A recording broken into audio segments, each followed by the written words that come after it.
வாழ்த்த வயதில்லை, வணங்குகிறேன். என்னை ஊழியத்தின் பாதையில் வழிகாட்ட ஒருவர் பிறந்தாரே. கிருபையினால் உங்களை என் வாழ்வில் பெற்றேன். அந்த கிருபையை நினைக்கின்றேன்.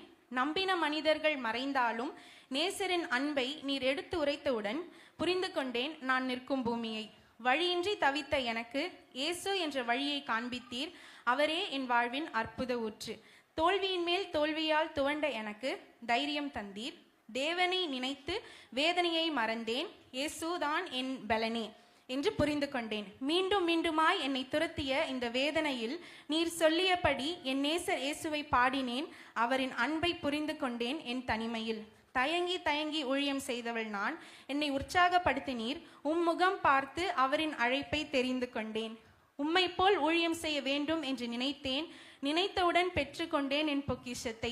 அன்பை தேடி அலைந்த நேரங்களில் மெய்யான தேவனின் அன்பே நிலைக்கும் என்ற சொல் கேட்டு தெரிந்தேன், புரிந்தேன் இந்த வாழ்க்கை ஒரு காணல் நீர் என்று.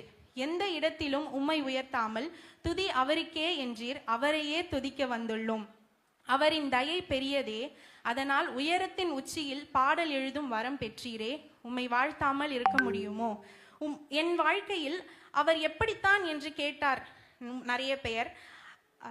அவர்களுக்கு என் பதில், அவர் அப்படித்தான். உம்மை சிருஷ்டித்த எம் சிருஷ்டி கர்த்தரே பெருமை கொள்கிறார் நீர் செய்யும் உதவிகளை கண்டு. நம் தேவன் நாமம் உயர்த்தப்பட நீர் செய்யும் கிரியைகளில் அவர் கரம் இருப்பதை கண்டு வியப்பில் நாங்கள். இப்படிப்பட்டவரை எங்கள் சபைக்கு தகப்பனாக தந்த எங்கள் தேவனுக்கு நன்றி.